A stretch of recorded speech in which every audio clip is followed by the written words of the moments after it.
nantinya bisa memberikan suatu titik temu bila ada kesulitan di dalam kegiatan KBM, baik Bapak dan Ibu guru atau instansi pendidikan. Untuk itu mungkin Ibu Dede mohon untuk menambahkan tentang judul ini. Dari kami paparannya cukup. Ya. Silakan Bu Dede. Mungkin ada yang lain.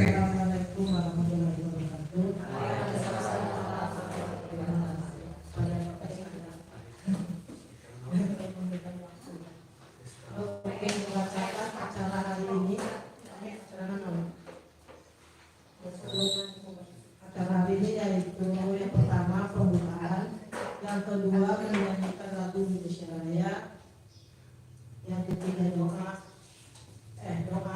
sambutan tunggal dari Ibu Pengawas, sambutan materi ada dari KS, ada dari guru, yang tadi duduk foto bersama. Baiklah, untuk mengawali perjumpaan kita hari ini, kegiatan ini bertujuan untuk meningkatkan kualitas kita ya Bu, para guru. Mudah-mudahan nanti setelah kita mendengarkan materi yang akan disampaikan oleh Ibu Kepala Sekolah dan guru-guru kita, teman-teman kita, ada manfaatnya bagi kita semua. Untuk mempersingkat waktu, marilah kita melanjutkan ke acara yang kedua, yaitu menyanyikan lagu Indonesia Raya yang akan dipimpin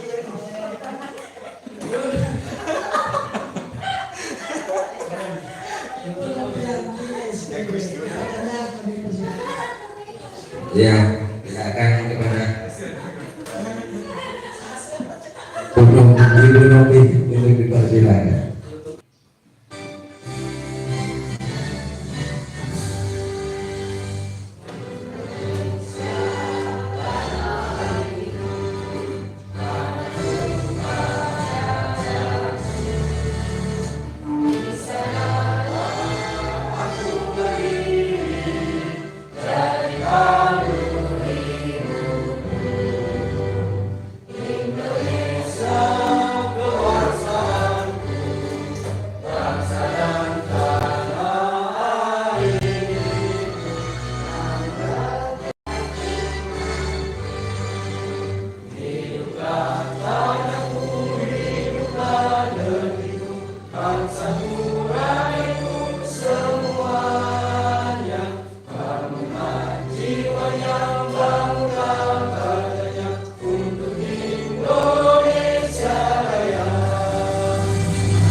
Bapak Ibu dipersilakan untuk duduk kembali. Untuk acara selanjutnya yaitu doa yang akan dibawakan oleh Bapak Yepi Septiana SPDI. Untuk itu kami persilakan.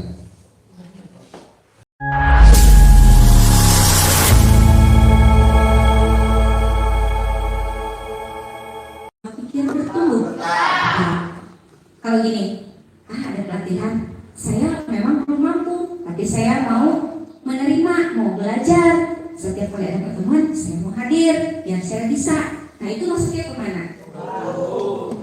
pola pikir bertumbuh. Slide berikutnya A. Nah, jadi istilahnya ada pola pikir bertumbuh dan ada pola pikir tetap. Kita singkat biar nggak panjang ting. Pola pikir bertumbuh. Jadi Menambah ilmu. PPD. Kalau pola pikir tetap PPT. Ada bahasa Inggrisnya. Kumaha ieu macana?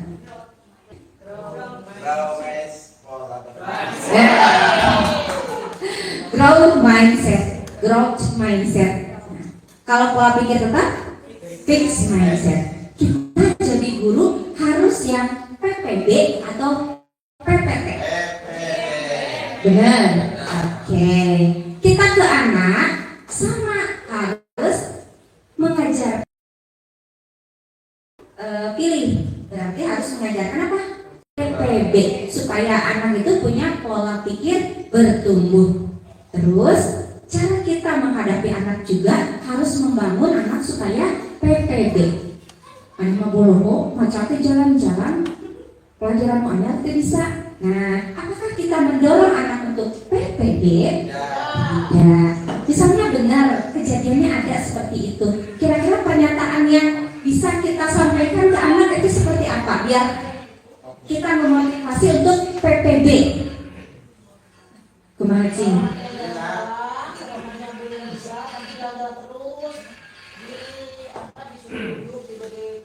Perhatian sama kita, dulu selesaikan dulu pelajarannya, pekerjaan sambil dulu nanti kalau jadi anak pintar. Oke, jadi beri harapan dan motivasi ya. Atau kalimat lain, ada yang bisa memberikan contoh? Sini nah, ikut sini sama bapak nih beritahu cara membaca ini. Daripada lari-lari nanti sini kamu kan belum bisa baca. Oke, tepuk tangan. Nah, ini satu modul. Bapak Ibu sudah bisa menyimpulkan bahwa kita sebagai guru harus menjadi guru yang PPB. Jangan menjadi guru yang PPT. PPB diterapkan bukan ke kita saja, tetapi juga ke anak. Alhamdulillah satu buku tamat ya. Masih ada buku selanjutnya. Nah, apa yang dilakukan ketika kita mendapat tantangan, ketika kita menghadapi hambatan? Terus apa usaha kita? Terus jika kita menerima kritik, jika kita melihat orang lain sukses, apa yang akan kita lakukan nih? Misalnya Pak Is melihat di kelasnya itu Pak Is lainnya ganti. Misalnya AYP, di kelasnya anak diberi materi hafalan surat Al-Kafirun. Ya, sudah bolak-balik nggak nerap gitu ya. Hafalan dari ayat 1 sampai ayat 6 bolak-balik karena memang kalimatnya juga Al-Kafirun itu bolak-balik. Itu merupakan tantangan dan juga hambatan yang dialami AYP. Kira-kira apa nih yang akan dilakukan jika menemukan kejadian seperti itu? Memberikan metode kepada guru tersebut supaya anak itu senang. Berarti saya yang bertugas ya. Tapi bukan saya yang punya keputusan tadi. Ini menurut saya sendiri gitu. Jadi anak itu tertarik, ya namanya kita dagang terus tertarik pembeli dengan katanya. Nah itu jadi itu harus menggali seperti itu. Jadi dia mau. Gitu. Oke, yang lain. Setuju sama Pak Is. Jadi saya yang harus ngebimbing guru nih metodenya kayak gini gitu ya. Bukan gurunya yang mencari solusi. Ya, kolaborasi, betul, kolaborasi. Kira-kira apa nih yang dilakukan spesifiknya? Jika mendapati anak cepat yang ini, ada anak diberi materi, misalnya nih AYP, surat Al-Kafirun. Materi itu hafalan tentang surat Al-Kafirun, tapi anak nggak hafal-hafal, malah bolak-balik gitu ya. Nah, itu kan tantangan juga hambatan buat kita. Apa yang akan kita lakukan terhadap anak tersebut supaya pembelajaran bisa tercapai? Memahami karakteristiknya mungkin pertama dia sekarang kayak gimana. Terus kita kasih beberapa pilihan pembelajaran. Misalkan di kelas itu kita pakai metode yang nonton kayak gini. Coba kamu dengerin beberapa kali. Oh, saya nggak suka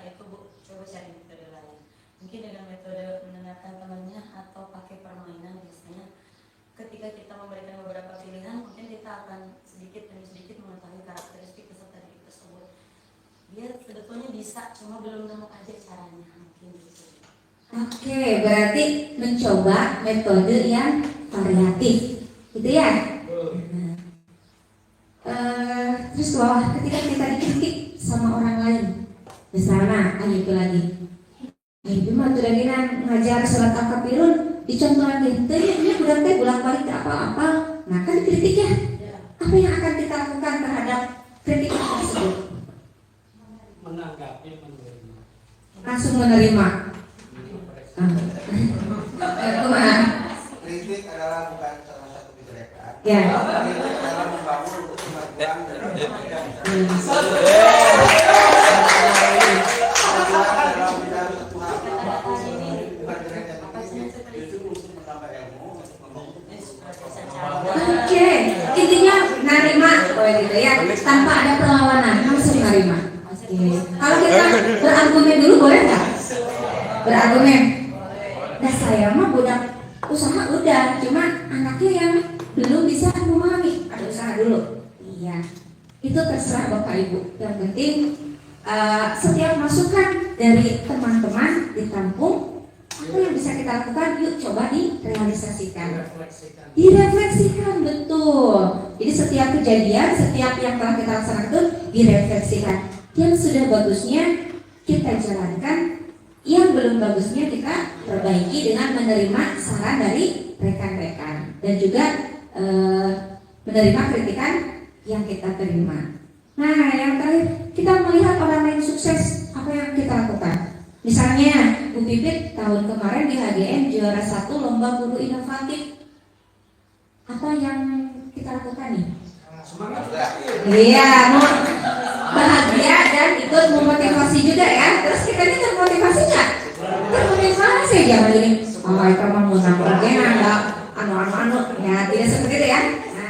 Nah, jawaban dari Bapak Ibu semua yang barusan itu masuk ke kategori PPB. Ya, PPB. Jadi bisa ya Bapak Ibu menjadi guru yang PPB. Tamat modul. Yo, selanjutnya. Nah, ini kuncinya biar kita menjadi guru yang PPB. Dibaca saja. Sudah terbaca? Ya. Tapi belum dibaca. Oh, dibaca dulu. Siapa tahu dari hasil bacanya ada yang mau didiskusikan.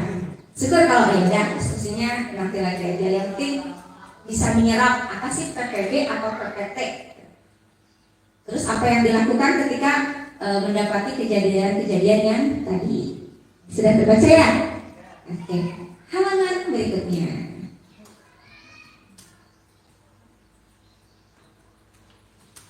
Ada pertanyaan ya gitu? Nah, siapkah untuk adaptif menerima perubahan? Nah, sekarang kan kita mendapatkan pelatihan PM dan juga KKA. Otomatis bukan saja guru yang berangkat pelatihan, tapi kita semua harus harus mengimplementasikan hasil pelatihan tersebut. Harus belajar, harus melaksanakan rumah kolaborasi guru, nanti ada tuntutan membuat RPP, ada tuntutan membuat video pembelajaran. Siap tidak? Enggak ada jawabannya. Siap tidak? Siap. Dengan jawaban tersebut bisa disimpulkan bahwa Bapak dan Ibu adalah guru yang PPB. Iya. Slide selanjutnya. Nah, untuk masuk ke pembelajaran mendalam, kita ini harus PPB ya, harus menerima, harus adaptif. Kita kenali dulu apa sih pembelajaran mendalam. Sama seperti matematika, ada rumusnya dulu. Tak kenal maka tak sayang. Yuk kita sayangi program baru kita. Kita kenali program baru kita. Ada rumusnya 8, 3, 3, 4. Tepuk tangan untuk Bu Pipit.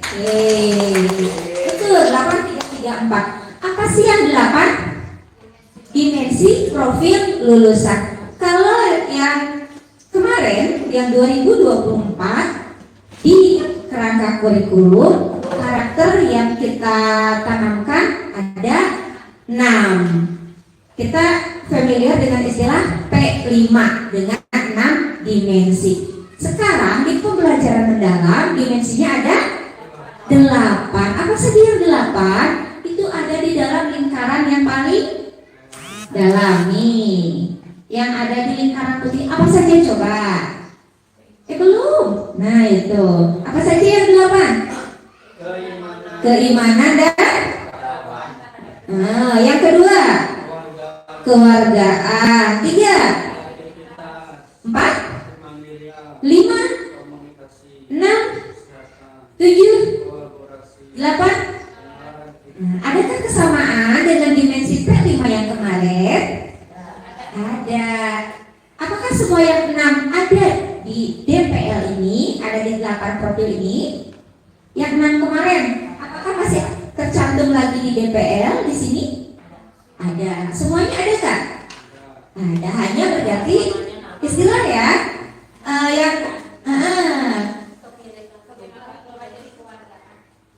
Iya, ada sedikit perubahan. Terus ada yang barunya apa? Yang kemarin tidak ada, sekarang ada. Komunikasi dan kesehatan. Nah, kenal tak Chan Faiz? Kenal tak? Kenal. Ya, apa yang kita kenal? Dengan karakternya kita menanamkan 8 karakter yang terhimpun di dimensi profil lulusan. Ada berapa? 8. Yuk, kenalan yang selanjutnya. Prinsip pembelajaran masih yang tadi misalnya. Prinsip pembelajaran ada berapa? 3. Apa saja yang 3? Bermakna, berkesadaran, dan menggembirakan. Nih ada di yang biru, bermakna, berkesadaran, menggembirakan. Nah waktu itu pernah nyanyi sama Neng Ringetan lagu Naik Kereta Api. Sama saya sekarang ganti ya. Coba kita nyanyi lagu Ibu Kita Kartini. 1, 2, 3. Ibu kita Kartini, putri sejati, putri Indonesia, harum nama. Iya cukup, terima kasih. Siapakah pahlawan dari Jepara? Alhamdulillah tidak ada yang menjawab Harun ya. Kan sudah Harun namanya. Ya, itu berarti Bapak dan Ibu itu sadar, berkesadaran. Nah, berarti sudah menerapkan pembelajaran mendalam. Kenalan yang selanjutnya kan tadi 8, 3, 3. 3 yang berikutnya apa? Pengalaman belajar. Selama belajar ada berapa yang harus dialaminya? 3 hal ya. Apa saja itu? Oke, memahami, mengaplikasi dan merefleksi. Untuk penjelasannya nanti ada di pembahasan Mengopi atau Pak Mip. Yang penting sekarang kenal dulu. Yang 3 ini adalah pengalaman belajar. Di dalamnya apa pengalaman itu? Pengalaman itu apa saja? Ayo, memahami, mengaplikasi dan yang ini ya. Yang satu lagi, kenalan yang berikutnya ada kerangka pembelajaran. Ada berapa jumlahnya? 4. Apa saja? Praktik pedagogis, terus lingkungan pembelajaran, terus pemanfaatan digital dan kemitraan pembelajaran. Cek dulu, sudah kenalkah Bapak Ibu dengan pembelajaran mendalam? Sudah. Pak Is, terus kenal sekarang lagi? Tapi nama lengkap masih belum komplit. Nah, sama dengan pembelajaran mendalam. Tak kenal, tak sayang. Minimal kita kenal kerangkanya dulu. Rumus nanti kemana? 8, 3, 3, 4. 8 kali hiji naon? Dimensi profil lulusan. Yang 3 apa? Prinsip pembelajaran. Yang 3 berikutnya? Pengalaman belajar. Terus yang terakhir yang 4 apa? Detailnya nanti ya di sesi berikutnya. Halaman selanjutnya. Nah ini sudah ganti modul lagi ya. Bapak Ibu sudah belajar 4 modul tadi. Ini modul yang kelima. Bahan bacaan yang kelima. Judulnya penyelarasan VMT. Nah, VMT. Ayo. Visi, misi, dan tujuan Satuan Pendidikan dengan PM, pembelajaran mendalam. Apakah visi, misi, dan tujuan sekolah kita sudah sesuai dengan PM yang 8334 tadi? Sudah belum? Nah, untuk lebih tahunya apakah sudah sesuai atau belum, sudah selaras atau belum, kita cek dulu. Ih, jangan dulu dibuka, gitu lah. Dites dulu. Nih, Bapak Ibu sampai di mana sayangnya ke sekolah kita? Apa visi sekolah kita? Iya. Terwujudnya warga berpacar. Terwujudnya warga UPTD SD Negeri 1 Waringin Sari yang kompetitif dan berperforma profil pelajar Pancasila. Nah, itu kan ditempel di sana selama 3 tahun. Apakah tidak ada yang lewat sambil melirik dan membaca? Nah, iya nggak apa-apa. Yang penting kompetitif dan berperforma profil pelajar Pancasila. Ini bukan hanya tugas tim pengembang kurikulum, tapi tugas kita semua. Apakah visi tersebut sudah selaras? Tadi kan di akhir ada kata profil pelajar Pancasila. Berapa dimensi? 6 ya. Pelajar Pancasila beriman dan bertakwa, sampai akhir ada 6. Sedangkan sekarang di pembelajaran mendalam dimensinya ada 8. Pertanyaannya, apakah visi kita sudah selaras dengan PM? Sudah belum? Kan visinya kompetitif dan berperforma pelajar Pancasila. Sedangkan profil pelajar Pancasila itu ada? Nah, enggak. Waalaikumsalam, enggak tahu. Ya, ayo. Sudah teh ayeuna udah luas.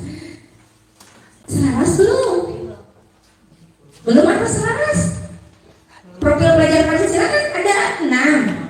Sedangkan di PM, DPL ada 8. Berarti selaras belum? Setengah selaras. Itu artinya harus ada penyelarasan di visi kita. Nah, besok mungkin ini ya Bu, jadi bahan temuan dari sekolah kami. Visi kami harus ada penyelarasan karena belum menggunakan DPL, masih P5. Bisa menyimpulkan ya Bapak Ibu, apakah selaras atau belum? Bisa menyimpulkan tidak? Bisa ya, selaras belum? Belum, karena dimensinya jelas. Kemarin yang diukur 6, di PM ada 8. Yuk kita buka alis. Nah itu, yang ini aja belum hafal, yang ini belum diimplementasikan, harus sudah diselaraskan besok. Gak apa-apa ya. Nah, lanjut lagi. Saya kelebihan sampai jam berapa ya? Tadi kan lebih 47. Kalau sampai jam, kalau 30 menit sampai jam berapa? 37 berarti sampai berapa? Bisa lebih ini? Belum. Berarti sampai jam berapa? Sampai jam 2 lebih? 17. Masih ada 5 menit. Ya, lanjut. Nah, penyelarasan visi, misi, dan satuan pendidikan dengan PM. Intinya visi itu cita-cita, tapi dari segi redaksi dan juga dari tujuan itu harus diselaraskan. Dan kita telah menemukan bahwa visi kita ada yang harus diselaraskan, yaitu dari karakter, dari dimensi yang tadinya P5 ada 6, kita sesuaikan nanti jadi 8. Lanjut. Nah, untuk implementasi pembelajaran mendalam ada tahapannya nggak? Ada. Ada yang sudah tahu? Apa aja tahapannya? Ya.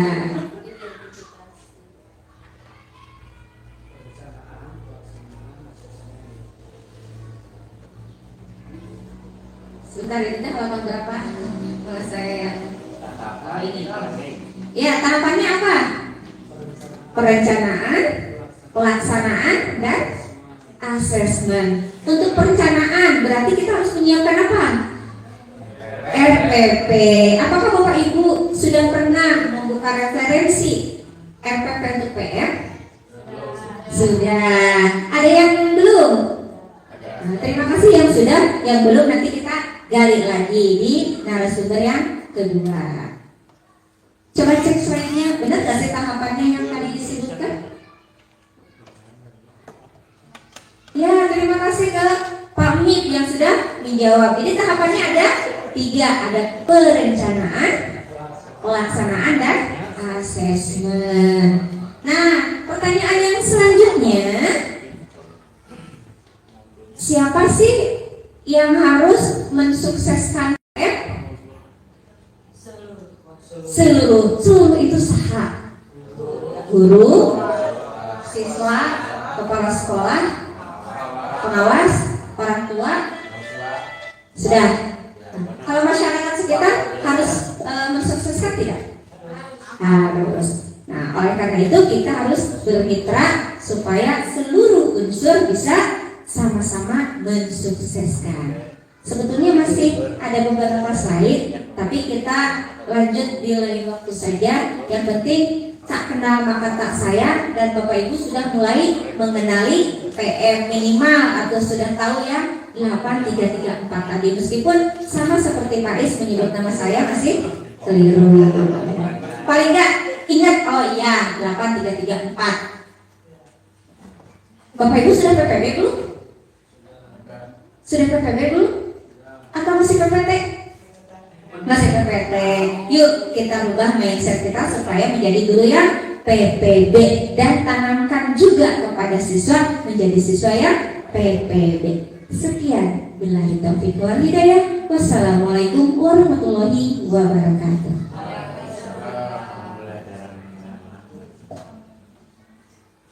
Terima kasih kepada Ibu Ella Putri Supriyatini SPD yang telah memberikan ilmu kepada kita semua. Mudah-mudahan banyak manfaat dan banyak diterapkan di anak didik kita. Untuk selanjutnya yaitu Ibu siapa itu? Ibu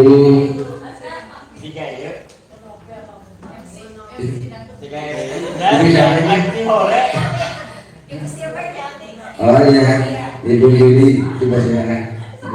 Ibu Yuli. Oh, Pak Mip. Oh, silakan kepada Pak Mip. Untuk waktu kami persilakan. Terima kasih.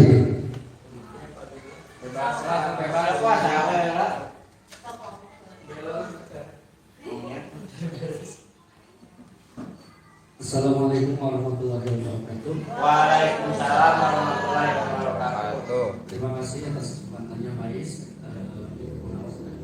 Rekan-rekan sekalian, izinkan saya mengulas kembali materi PM yang telah kami pelajari bersama kelas. Ini merupakan pendalaman dari apa yang tadi disampaikan oleh materi mengenai pembelajaran mendalam. Berikut merupakan latar belakang pembelajaran mendalam. Yang pertama, perubahan masa depan sulit diprediksi. Seperti kita ketahui sekarang, perubahan zaman sungguh sangat cepat, sehingga apa yang kita ajarkan sekarang merupakan salah satu bekal peserta didik kita agar lebih siap dalam menghadapi perubahan-perubahan yang sangat cepat. Caranya bagaimana? Dengan mereka memahami lebih dalam apa yang, jadi bukan hanya asal tuntas begitu, namun kebermaknaan inilah salah satu yang dicari dari program, dari pendekatan pembelajaran mendalam. Yang berikutnya, permasalahan mutu pendidikan, literasi, numerasi, keterampilan berpikir tingkat tinggi, dan ketimpangan pendidikan. Ini sangat nyata kita rasakan bersama, bahwa diferensiasi di kelas kita itu sangat beragam. Ada sebagian siswa yang memang sudah memenuhi syarat kecukupan di tingkat tersebut, namun tidak sedikit pula yang masih memang kemampuannya masih harus banyak berjuang. Jadi kalau kita mau mensamaratakan bagaimana, ya tidak bisa nilai 9 satu anak dengan satu anak lain itu nilainya mungkin angkanya sama, namun bobot nilainya itu berbeda seperti itu. Berikutnya bonus demografi 2035 dan visi Indonesia 2045. Nah, kita Indonesia ini sedang menuju bonus demografi. Apabila kesempatan peserta didik kita sekarang tidak dimaksimalkan, maka kita tidak akan mendapatkan lagi, maka akan menjadi negara yang berkembang saja, tidak akan menjadi negara maju seperti yang dialami oleh Brazil, Argentina. Mereka terjebak dalam program, bukan dalam programnya, mereka terjebak di negara berkembang saja, tidak bisa sampai negara maju karena pada saat bonus demografi mereka dapatkan, mereka tidak bisa memaksimalkan sumber daya manusianya. Nah, kita menuju bonus demografi tersebut apabila anak-anak kita tidak mampu mempelajari secara mendalam, maka kita tidak akan mendapatkan itu. Seperti negara Korea dan Jepang, Cina, mereka bisa memanfaatkan bonus demografi, hasilnya lesatan teknologi dapat mereka lakukan. Dan berikutnya merupakan bekal sebagai potensi masa depan anak-anak kita. Berikutnya. Nah, ini sebetulnya dari data ini sungguh sangat mengenaskan ya. Kurang dari 99% murid Indonesia yang bisa menjawab soal level 1 sampai 3 atau lower order thinking skills atau knowledge, dan hanya 1% yang sudah mengerjakan soal HOTS. Nah, ini tantangan yang sangat besar untuk kita semua Bapak Ibu ya. Jangankan untuk ke HOTS, untuk level 3 pun kayaknya masih banyak yang belum. Dari satu kelas mungkin hanya 1, 2, 3 saja yang apabila kita masukkan soal atau tantangan soal yang HOTS itu, mereka pun sudah mulai bagaimana ya. Nah, ini salah satu alasan supaya pembelajaran kita itu lebih mendalam, tidak terfokus dengan hasil saja, namun lebih fokus ke dalam proses bagaimana pembelajaran kita itu lebih bermakna. Dengan kebermaknaan itu maka bernalar kritis anak itu, supaya bukan yang penting selesai, bukan yang penting bisa, tapi bagaimana apa yang anak-anak pelajari itu mampu bermakna. Setelah bermakna maka anak-anak terpaksa untuk bernalar kritis bagaimana menyelesaikan permasalahan yang ada di lingkungannya. Nah, ini tantangan sekali buat kita. Terlebih mudah-mudahan kalau saya perhatikan yang kelas 5 sekarang, mudah-mudahan kemarin kuning ya Bu ya untuk numerasinya, mudah-mudahan yang sekarang tidak kembali kuning untuk AIBK-nya. Mudah-mudahan yang kelas 5 sekarang ada potensinya seperti ini dibandingkan yang kelas 5 sebelumnya.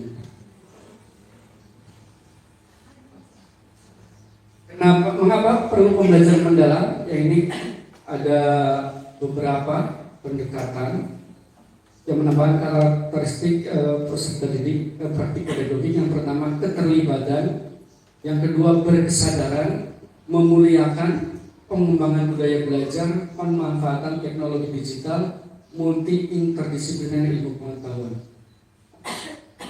Menurut saya di sekolah kita sudah mulai ini semua. Menurut saya ya, sudah melakukan proses ini semua.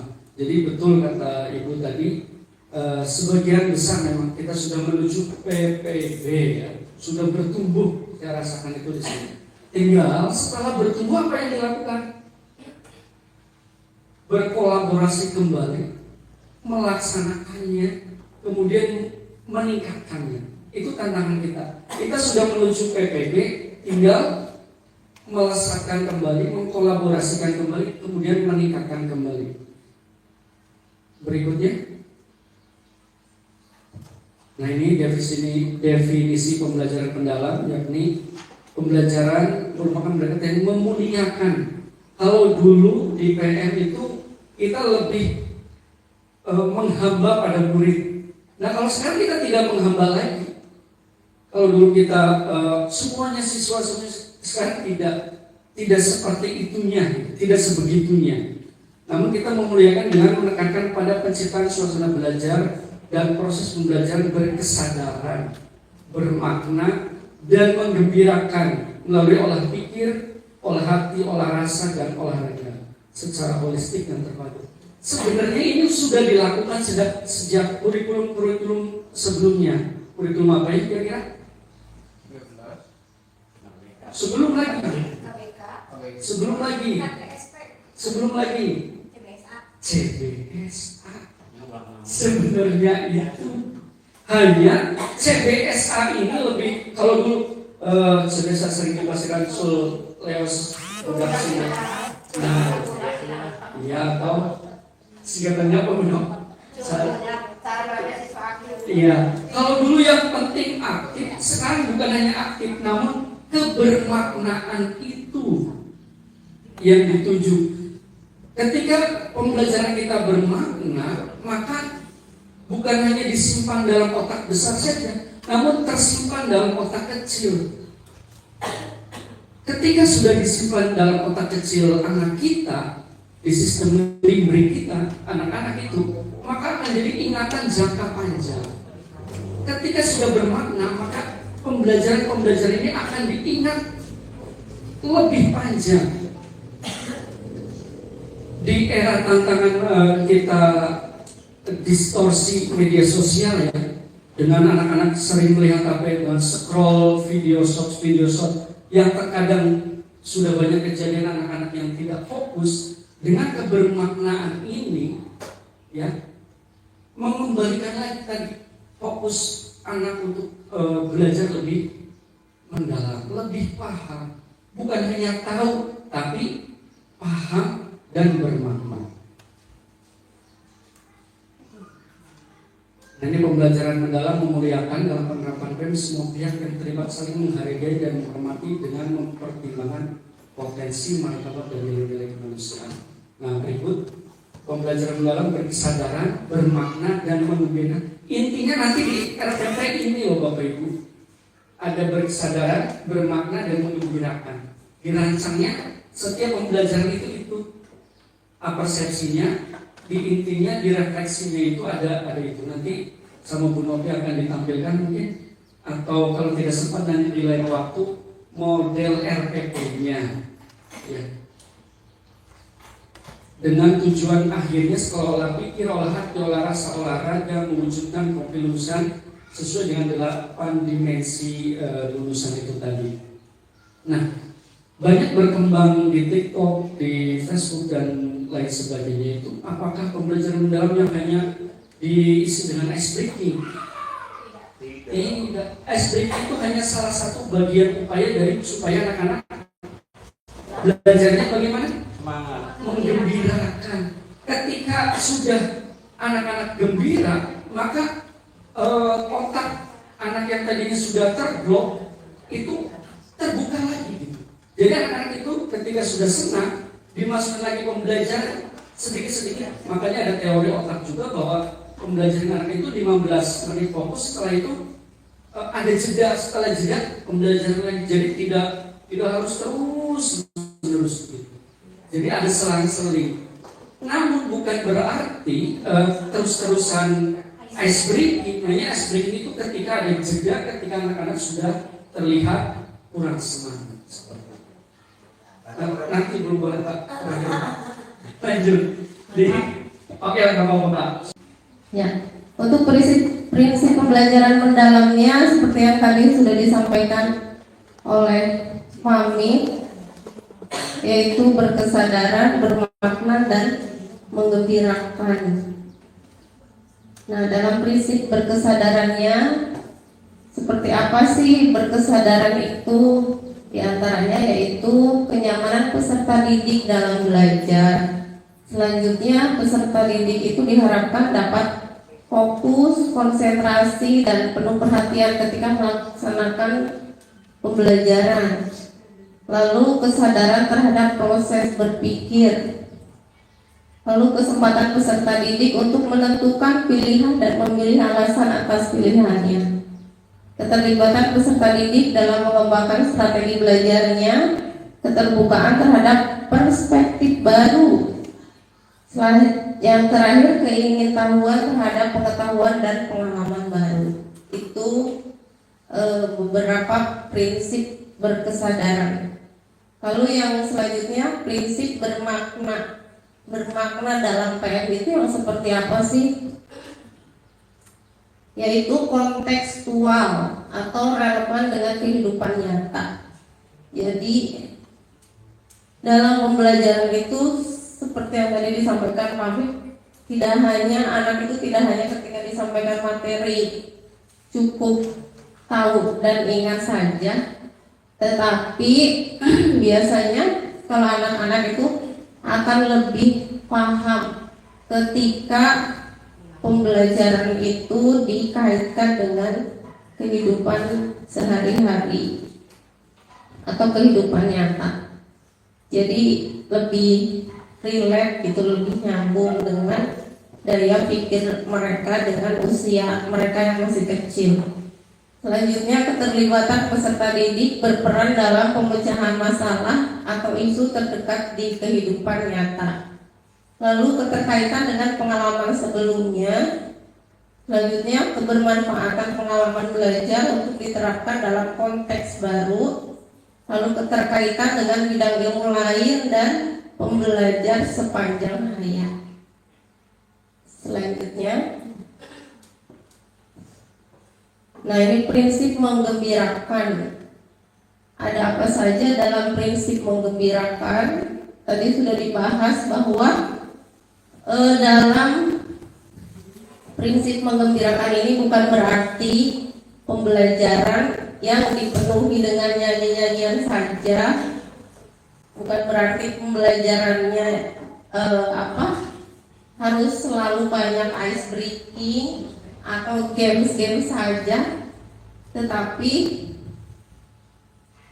lebih ke menggembirakan itu lebih ke lingkungan pembelajaran yang interaktif. Jadi lebih ke bagaimana si guru itu membawakan materi itu bisa lebih menarik dan lebih interaktif, atau bisa lebih menghidupkan suasana kelas, sehingga anak tidak merasa jenuh atau monoton gitu ketika mengikuti proses pembelajaran, dan membangkitkan rasa ingin tahu mereka serta menginspirasi untuk mereka.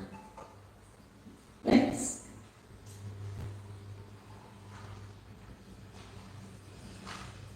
Ya. Untuk pengalaman belajar dilakukan secara bertahap untuk mencapai level PM, yaitu pengetahuan esensial, pengetahuan aplikatif, pengetahuan nilai dan karakter, pendalaman pengetahuan, dan regulasi diri.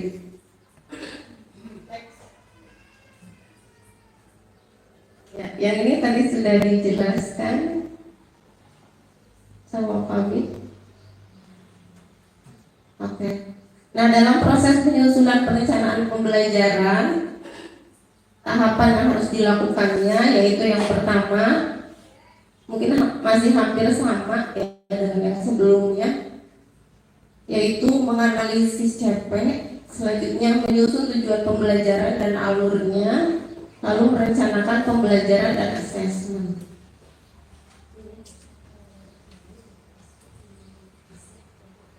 Ya, ini dalam komponen minimum perencanaan pembelajaran. Tadi ada 4 komponen ya. Dalam tahapan identifikasi, di sini ada dimensi profil lulusan. Seperti yang tadi sudah dibahas, ada berapa dimensi profil lulusan, Bapak Ibu?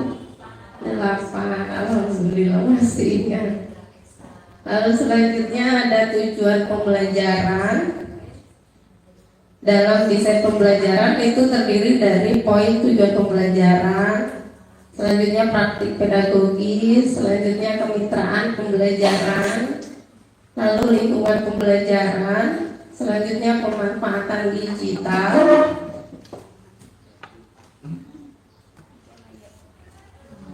Ya, dalam poin pengalaman belajar di sini terdapat poin memahami, mengaplikasi, dan merefleksi. Dalam pengalaman belajar ini mungkin kalau kita sering sebut itu dalam kegiatan inti ya. Terus terakhir yaitu asesmen pembelajaran. Nah, dalam asesmen pembelajaran ini kita menuliskan teknik dan instrumen penilaian yang digunakan pada awal, proses, dan akhir pembelajaran.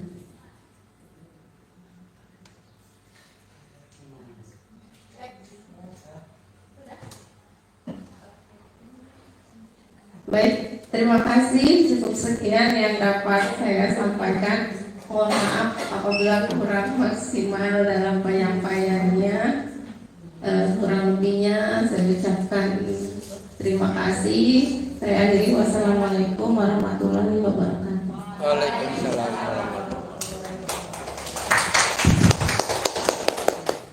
Terima kasih kepada Ibu Novi yang telah memaparkan dari awal sampai akhir tadi.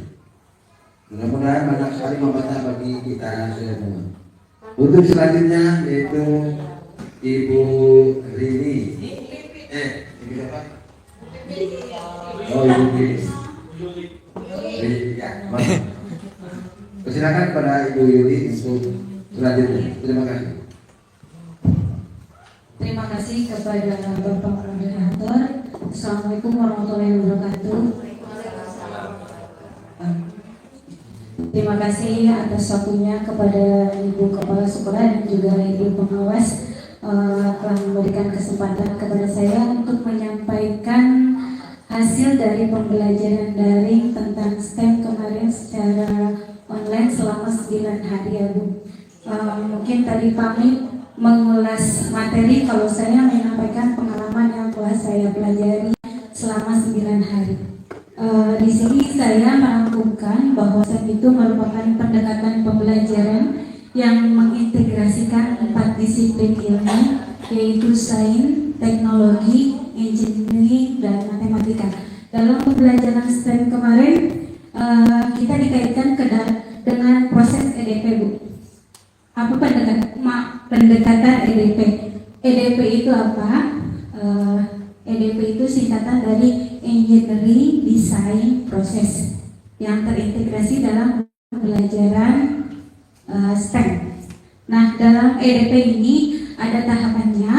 Yang pertama adalah AS, mengidentifikasi masalah, kemudian image, mengumpulkan ide atau solusi, kemudian plan, memilih solusi, dan create, membuat prototipe, kemudian tes, mengetes bahwa prototipe itu berjalan atau tidak, kemudian improve, menganalisis atau memperbaiki kalau prototipe yang sudah dibuat itu masih harus perlu perbaikan. Kemudian present. Present itu mempresentasikan hasil yang telah dibuat dari mengidentifikasi masalah sampai merancang prototipe tersebut. Dan ini salah satu kegiatan STEM yang dilaksanakan kemarin. Kita dilatih untuk mencari permasalahan yang di sini tertuang. Ada masalahnya, ada petani yang memiliki permasalahan untuk biaya transportasi tinggi, mendistribusikan hasil panennya. Dengan permasalahan tersebut kita mencari solusi untuk menyelesaikan masalah tersebut. Nah, di sini sudah diteliti masalahnya, kemudian merancang prototipe atau purwarupa mobil sederhana dengan tenaga balon. Kemudian hal yang harus dilakukan yaitu merancang, membangun, menguji mobil yang hanya digerakkan oleh balon. Kemudian next, setelah meneliti dan menyusun perencanaan, kita diajarkan untuk merancang desainnya, yaitu membuat gambar dengan skala yang diperhitungkan, kemudian menentukan standar kualitas mobil. Mobil harus kokoh, tidak berantakan saat digunakan, mobil harus berjalan lurus, mobil harus melaju sejauh mungkin. Di sini ada gambarnya, di situ sketsa gambar prototipenya, mobil sederhana tanpa balon, kemudian ada prosesnya. Nah, ini bisa diimplementasikan dalam kegiatan pembelajaran di kelas. Jadi anak diberikan permasalahan terlebih dahulu, kemudian anak diajak untuk mencari solusi dan menemukan solusi apa yang tepat untuk menyelesaikan permasalahan tersebut. Kemudian setelah sudah kita memilih solusinya, kita merancang desainnya. Kemudian setelah merancang desain, next kita membuat prototipenya atau modelnya. Nah, di sini kita menuangkan alat dan bahan yang diperlukannya. Di sini bisa dilihat ada alatnya, juga ada bahannya. Kemudian next, lanjut langkah-langkah pembuatannya. Nah, di sini anak diajak untuk mempraktekkan apa yang harus dilakukan dalam pembuatan prototipe tersebut. Kemudian next. Nah, ini ada tahap menguji. Tadi yang di EDP juga ada tahap tes. Dalam tahapan ini dan dalam tahapan ini kita menguji prototipe tersebut apakah perlu perbaikan atau tidak. Boleh di play, Pak. Dalam karakter dalam prinsip pembelajaran mendalam ini kita bisa menerapkan prinsip yang ketiga, yaitu menggembirakan. Jadi menggembirakan untuk anak menguji prototipe yang sudah dibuatnya, apakah itu sudah baik atau tidak. Nah, kalau misalkan tidak baik, terlihat di sini ya Bu, dari ekspresi yang melakukannya itu sambil ketawa-ketawa, mobilnya sudah berhasil melaju. Nah, ini juga kalau misalkan diterapkan di anak juga sudah gembira menguji prototipe tersebut. Nah, di sini kita sudah menerapkan 3 prinsip pembelajaran mendalam tersebut. Jadi dalam pembelajaran STEM tersebut kita sudah menerapkan 3 prinsip pembelajaran mendalam. Yang pertama yaitu berkesadaran. Berkesadaran yaitu kita sadar dengan masalah yang dihadapinya dan menemukan solusinya. Kemudian bermaknanya bahwa kita itu bisa menemukan solusi dan menyelesaikan masalah dengan apa yang kita laksanakan dengan membuat prototipe tersebut, dan menggembirakannya tentu saja dengan menguji prototipe tersebut. Itu yang dipelajari oleh saya selama 9 hari. Kemudian mohon izin Bu, saya menyampaikan juga hasil webinar kemarin tanggal 22 Juli 2025 tentang Permendikdasmen nomor 13 tahun 2025. Yang pertama dari Kepala Beskap, Badan Standar Kurikulum Asesmen Pendidikan.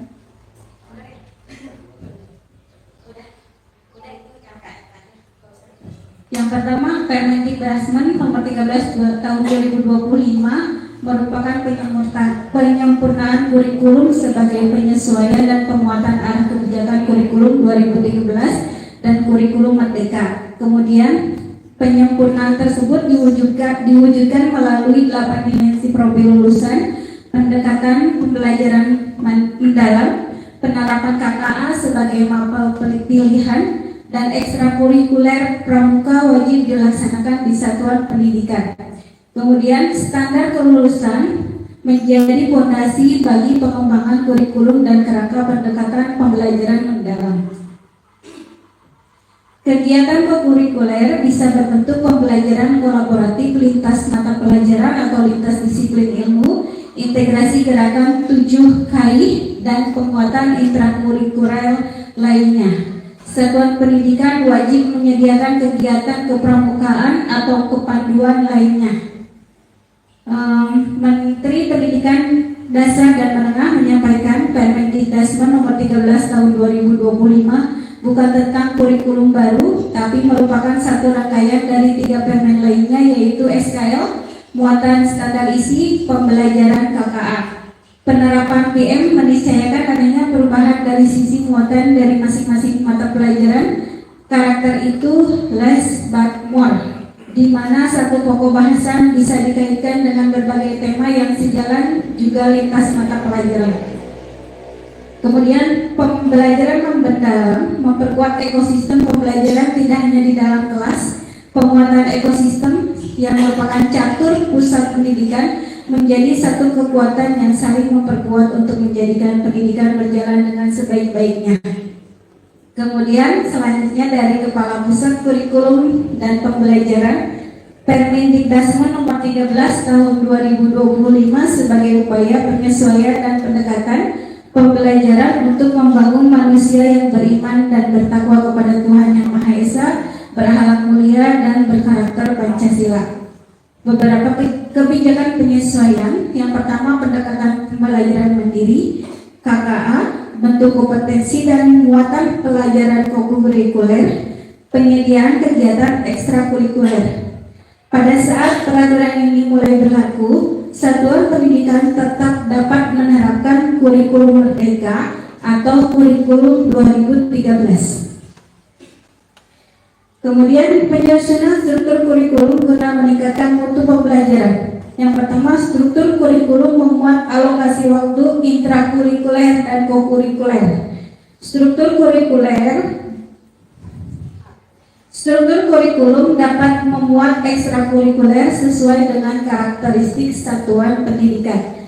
Alokasi waktu untuk ekstrakurikuler ditetapkan oleh masing-masing satuan pendidikan di luar jam pelajaran yang telah diterapkan pada struktur kurikulum. Tidak ada perubahan total alokasi waktu untuk masing-masing mata pelajaran. Kemudian penambahan mata pelajaran KKA sebagai mata pelajaran pilihan mulai dari kelas 5 sampai dengan kelas 12 jenjang pendidikan dasar dan menengah. Mata pelajaran KKA diimplementasikan mulai tahun pelajaran 2025-2026 secara bertahap, dimulai dari kelas 5 sampai dengan kelas 12. Kegiatan P5 yang sebelumnya berjalan tetap dilaksanakan, hanya diganti namanya menjadi kegiatan kokurikuler dengan menerapkan 8 profil lulusan. Tema kegiatan ditetapkan satuan pendidikan. Dan kemudian KKA boleh dilaksanakan oleh sekolah yang sudah siap serta didukung sarana dan prasarananya. Kemudian yang terakhir, penyesuaian bentuk kompetensi dan muatan pembelajaran kokurikuler. Bentuknya dulu P5, sekarang pembelajaran kolaboratif lintas disiplin ilmu, gerakan 7 kebiasaan anak Indonesia hebat. Kompetensinya kalau dulu dimensinya ada 6 melalui P5, kalau sekarang 8 profil lulusan. Dan yang terakhir muatannya tema, kalau dulu di P5 ditentukan oleh pemerintah, kalau sekarang temanya itu ditentukan oleh satuan pendidikan masing-masing dan disesuaikan dengan lingkungan satuan pendidikan masing-masing. Mungkin hanya itu yang bisa saya sampaikan. Mohon maaf atas segala kekurangannya. Wabillahi taufiq wal hidayah. Wassalamualaikum warahmatullahi wabarakatuh. Waalaikumsalam warahmatullahi wabarakatuh.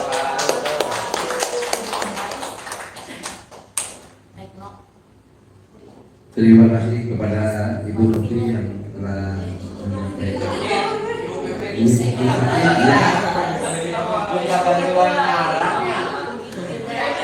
Untuk selanjutnya, Ibu Lili, kami persilakan.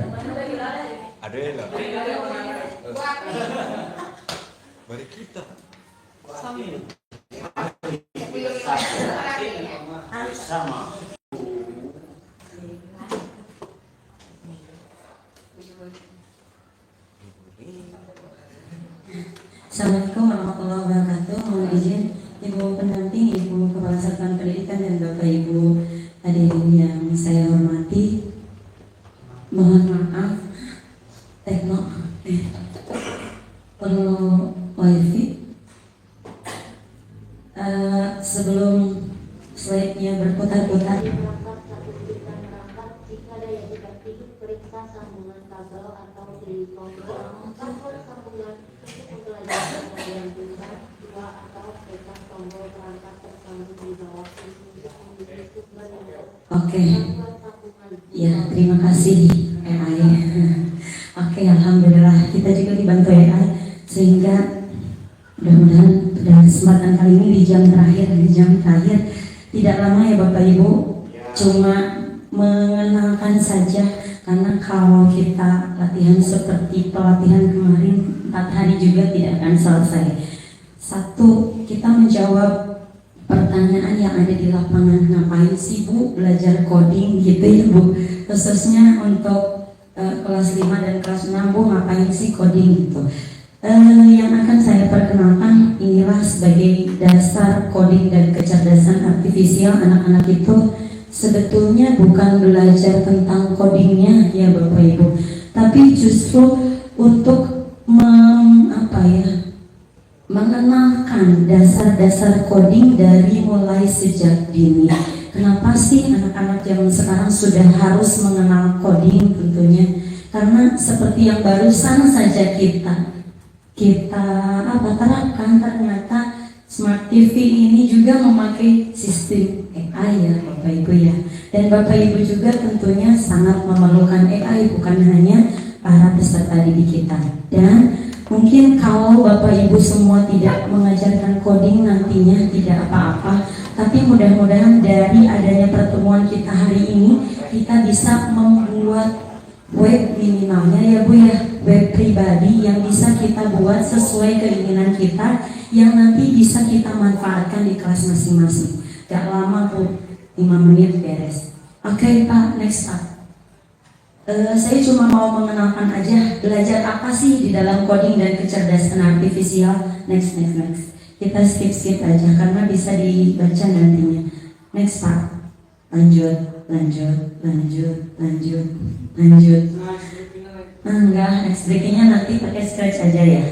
Nanti lanjut. Karena sudah tadi next breakingnya. Next breakingnya nanti kita main scratch. Saya mau bandingin nih cara berpikir kita dengan sama cara berpikir anak, lebih maju yang mana. Kalau anak kemarin udah sampai level 7 scratch-nya, coba nanti ada yang mau mencoba ya Bapak Ibu, di sini kita bermain scratch. Lanjut, ini nih. Konsep berpikir komputasional inilah yang mau kita kenalkan, yang mau kita terapkan di para peserta didik kita. Yang pertama, bukan ini Pak, next lagi. Nah yang tadi. Oke, pertama dekomposisi. Ini yang akan nanti kita terapkan di anak didik kita. Peserta didik diharapkan mampu tadi punya masalah. Katanya, kata Bu Pipit, menyelesaikan masalah. Nah, bagaimana cara mereka menyelesaikan masalah? Bisa yang pertama, tadi dekomposisi, kita pecahin dulu masalah yang besar itu tadi menjadi bagian-bagian yang kecil.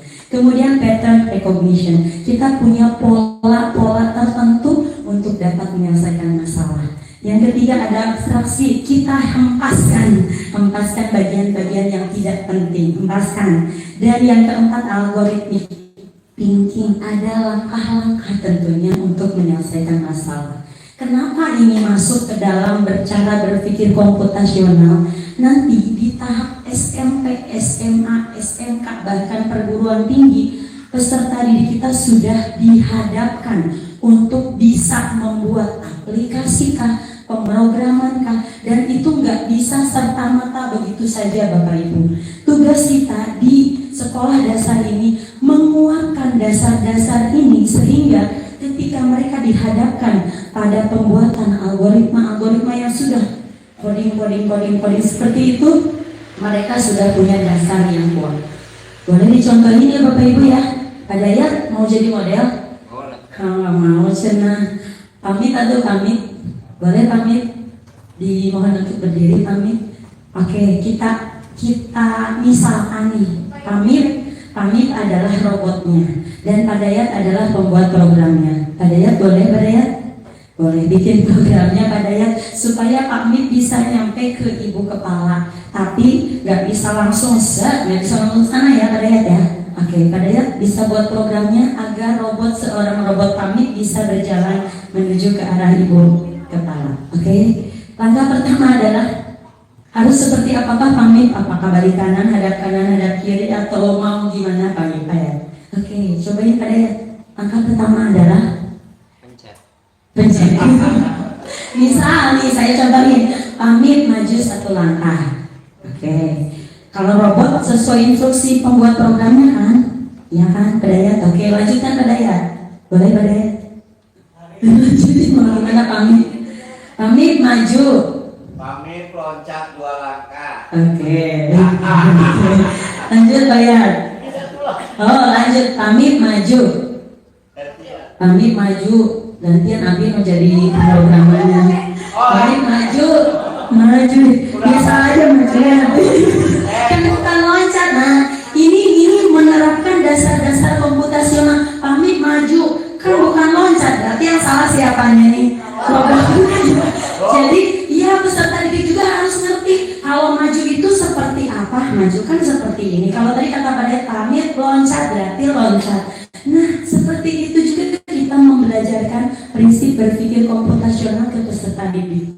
Jadi nggak langsung bikin programnya Pak ya, nggak langsung bikin coding-coding. Mungkin dengan cara seperti itu juga udah anak-anak ngerti instruksinya. Belok kanan, pamit belok kanan. Bisa jadi anak belok kanan juga bingung ya. Anak belok kanan kemana? Belok kanan. Nah, itu kan instruksi-instruksi sederhana, tapi sebetulnya itu yang memang harus dijadikan dasar si peserta didik untuk dapat membuat pemrograman nantinya. Jadi ketika di kelas siapa saja nanti bisa ya Bu ya, yang mengajar coding bukan cuma saya aja. Dasarnya seperti itu aja sebetulnya kalau di SD. Main-main aja tapi main-mainnya tadi bermakna, berkesadaran dan joyfulnya itu tadi. Maju anak bisa yang satu jadi robot, yang satu jadi programmernya. Mungkin yang bisa jadi programmer belum tentu bisa jadi robot gitu ya. Tadi kan pamit, padahal pamit pintarnya luar biasa Bu, tapi ketika suruh maju jadi loncat karena berpikir komputasionalnya belum ada. Itu ya Bapak Ibu ya. Oke, itu aja sih yang mau saya kasihkan. Kalau modulnya dan LKPD serta RPPM-nya tidak jauh berbeda dengan RPPM dari yang tadi Bapak Ibu yang menerangkan PM. Oke, ini sedikit untuk ice breaking-nya karena pamit minta ice breaking. Boleh Pak di Google Pak, di browser Google kita kasihin dulu nih sedikit. Anak-anak yang biasanya permainkan adalah Roblox, tapi sebelum ke Roblox sebetulnya ada konsep dasar coding yang memang harus anak-anak kuasai. Tadi kayak pamit maju kayak gitu. Di komputernya juga sebetulnya ada. Kalau kita punya perangkat sebetulnya Bu pengen semuanya pegang perangkat terus anak-anak main. Kalau di kelas kemarin baru coba karena saya cuma punya 1 laptopnya, jadi anak-anak gantian main Scratch Pak. Scratch. Tulis. SCRATCH. Scratch. Oke. Nah, iya. Mana ya? Salah apa? Scratch, betul. Coba ini. Gak kuat kan ya? Karena memang ya kalau coding ininya harus kuat nih. Pakai yang tekno Pak.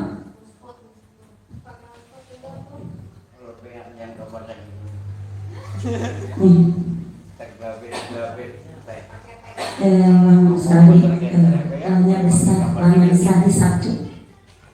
L-nya besar.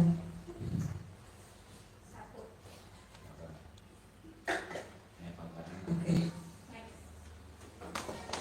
Bentar ya Ibu Bapak, tapi nanti Bapak Ibu bisa ngasihkan ke adik-adik, ke anak-anak di rumah juga. Mudah-mudahan ini bisa mengubah cara berpikirnya yang pengen instan sehingga berpikirnya tadi terstruktur, berpikir komputasional.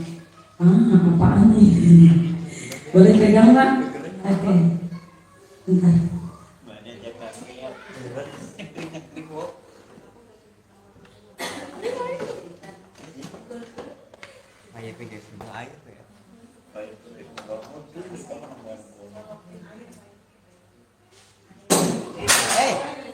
Air.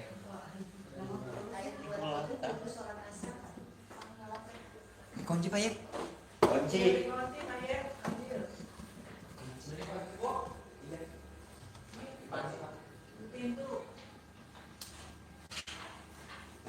Ada tulisannya Perum. Ini yang belum Pak.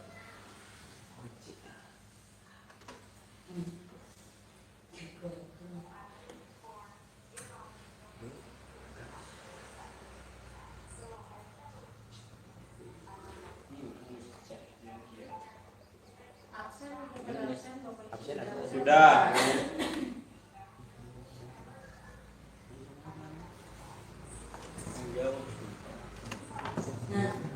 Nah. Minta dari Bapak.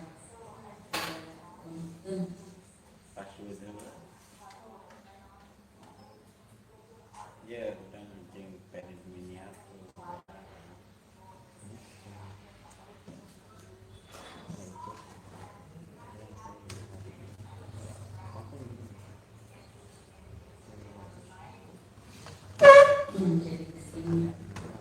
Ya, itu kita skip dulu ya Ibu Bapak, nanti Ibu Bapak boleh klik aja scratch gitu di sananya karena memang nggak kuat nih kuatannya.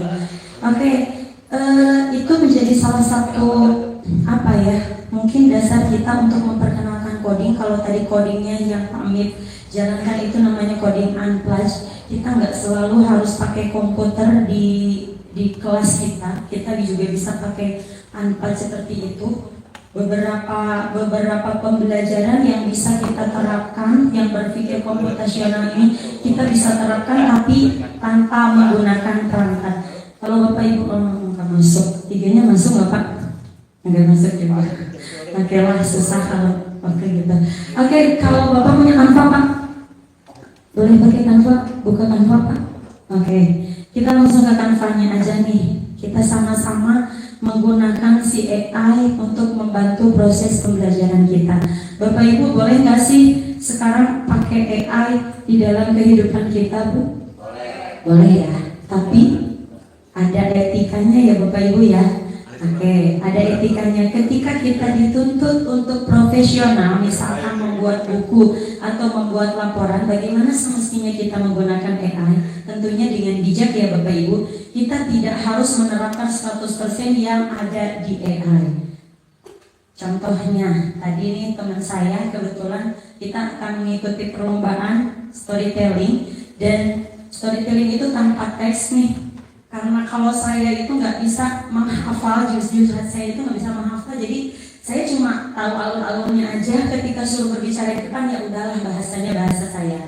Tapi kalau teman saya yang satu itu dia pakai AI, semua ambil di AI. Blok ketika udah di depan ya udah lupa tuh karena bahasanya terstruktur seperti itu. Luar biasa Bu, nggak hafal katanya. Nah itulah fungsi cerdasnya dalam beretika AI. Boleh kita pakai AI tapi tolong etikanya dipakai. Nggak harus ketik dari AI diterapkan langsung, tapi silahkan ubah sesuai kebutuhan kita. Oke Pak. Nah Bapak Ibu punya Canva ya semuanya. Nah saya mau membuat Bapak Ibu menjadi programmer singkat menggunakan Canva. Bapak Ibu mau bikin apa nih hari ini untuk pembelajaran? Bu Dede mau bikin pembelajaran tentang apa besok Bu Dede? Bu Dede bisa bikin pembelajaran interaktif yang Bu Dede inginkan. Di sini ada Canva AI, boleh kita klik Pak Canva AI-nya.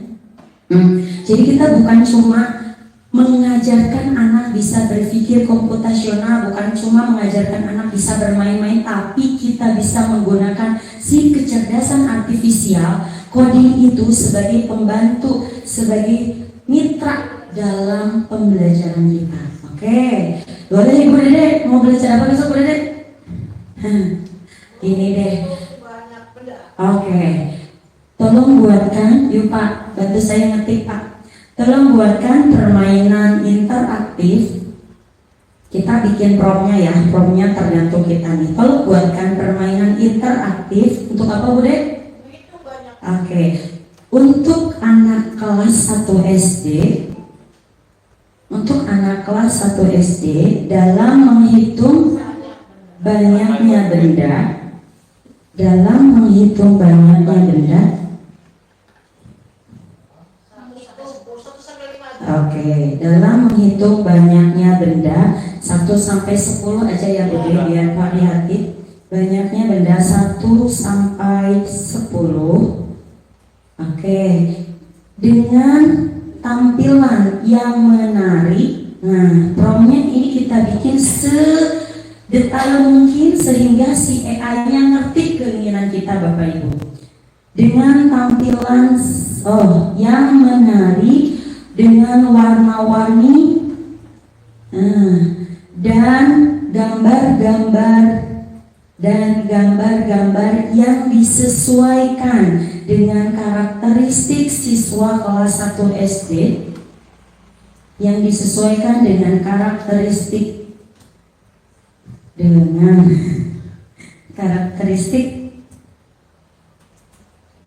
Bapak Ibu yang bawa komputer juga boleh. Coba, siapa tahu saya bohong.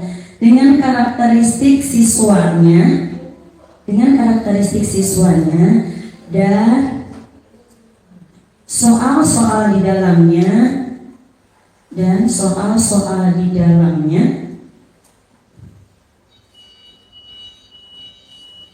adalah soal-soal kontekstual,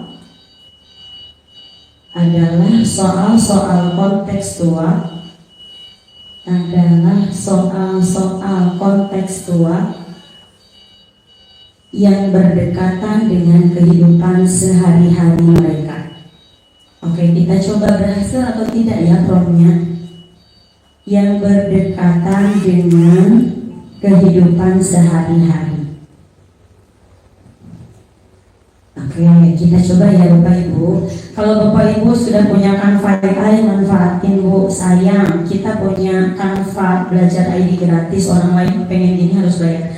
Oke, setelah itu Bapak Ibu di sini ada kode for me. Kita mau ngoding cepat. Ada kode for me, silahkan klik kode for me dan klik enter di sini.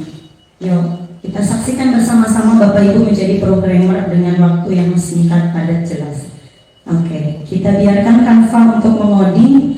Gimana nih Canva menerjemahkan prom yang kita buat barusan? Inilah Bu Bapak Ibu coding yang sesungguhnya. Dulu waktu saya kuliah bikin coding seperti ini manual. Sekarang kita sudah tinggal ngelototin doang, udah dibikinin codingnya.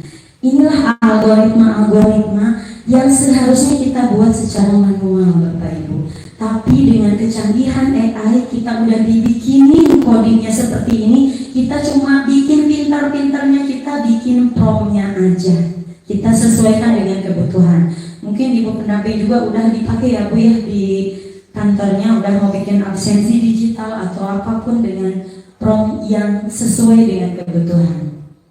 Oke, dan ini harus stabil, sinyal harus stabil. Oke, kita cek apakah ada masalah di sini. Oke, ternyata berhasil. Kita coba ya Ibu Bapak, kita coba. Berapa banyak apel yang ada katanya.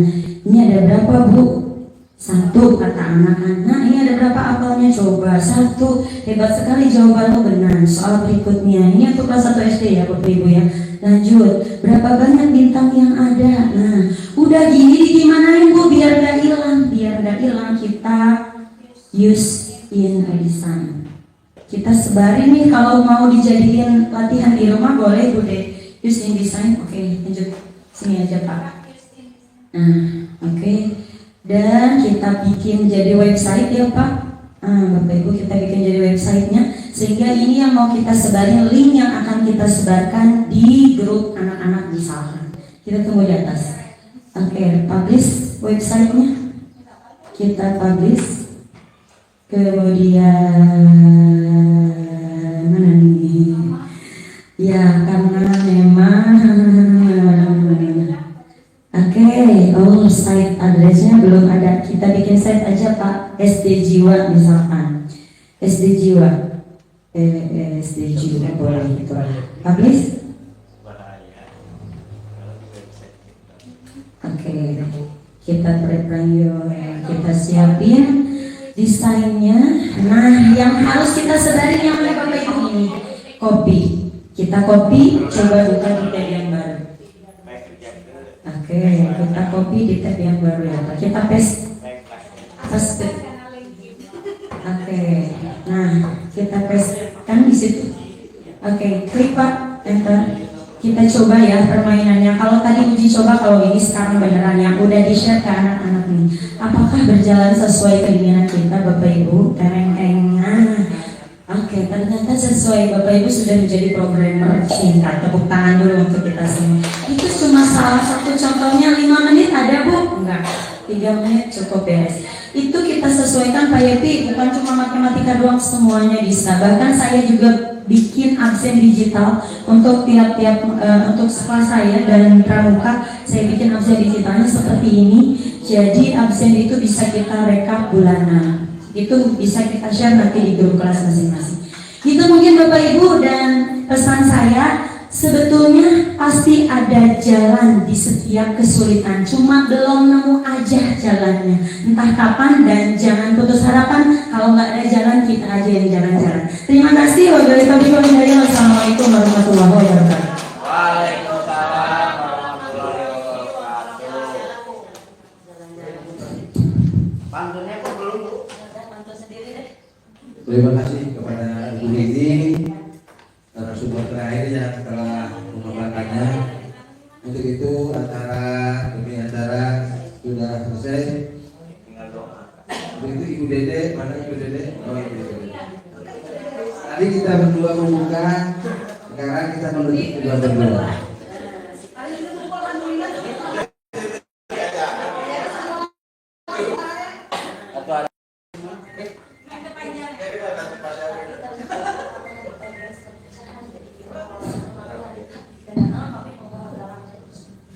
Alhamdulillah, Ibu dan Bapak tadi selama berapa jam ya telah mendengarkan atau Menyimak menyimak tentang rumah kolaborasi guru di Alhamdulillah setelah berakhir, kita akhiri dengan ucapan hamdalah bersama-sama. Alhamdulillah. Apabila ada kata-kata yang kurang berkenan di hati Bapak Ibu sekalian, minta maaf. Terima kasih.